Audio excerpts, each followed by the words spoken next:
2026 সালের নতুন বছরে ওমান সরকার প্রবাসীদের জন্য বেশ কিছু গুরুত্বপূর্ণ এবং কঠোর নিয়ম চালু করেছে।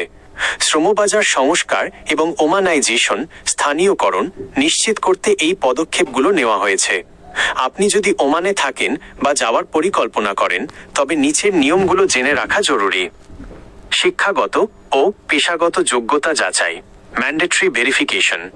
2026 সালের 1 জানুয়ারি থেকে ওমানে প্রবেশ করতে ইচ্ছুক নতুন প্রবাসী কর্মীদের জন্য তাদের শিক্ষাগত ও পেশাগত সনদ যাচাই বাধ্যতামূলক করা হয়েছে। কেন? ভুয়া সনদ ব্যবহার বন্ধ করা এবং দক্ষ জনবল নিশ্চিত করা। নিয়ম: ওমানে আসার আগেই অনুমোদিত প্রতিষ্ঠানের মাধ্যমে আপনার সার্টিফিকেট বা কারিগরি দক্ষতা যাচাই করাতে হবে। যাচাই সফল না হলে কাজের পারমিট দেওয়া হবে না। 2. পেশাদার লাইসেন্স বা প্রফেশনাল লাইসেন্স।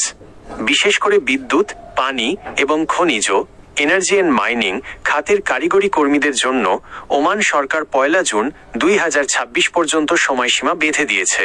এই সময়ের মধ্যে ওয়েল্ডার, ক্রেন অপারেটর এবং টেকনিশিয়ানদের মতো কর্মীদের সরকারিভাবে অনুমোদিত সেক্টর স্কিলস ইউনিট থেকে লাইসেন্স সংগ্রহ করতে হবে। লাইসেন্স না থাকলে 1 জুনের পর আকামা রেসিডেন্স কার্ড নবায়ন করা যাবে না। 3. নতুন পেশায় ওমানাইজেশন নিষেধাজ্ঞা। 2026 সালের শুরু থেকে আরও কিছু পেশায় বিদেশিদের জন্য কাজ করা নিষিদ্ধ বা সীমিত করা হয়েছে, যার মধ্যে রয়েছে কম্পিউটার প্রোগ্রামার ও ইলেকট্রনিক ইঞ্জিনিয়ার, কম্পিউটার অপারেটর। এর আগে থেকেই বিপণন, মার্কেটিং, মানব সম্পদ HR এবং কিছু ড্রাইভিং পেশায় প্রবাসীদের কাজ করা বন্ধ রয়েছে। 4. চুক্তিনামা ও কফিল পরিবর্তনের বিশেষ নিয়ম।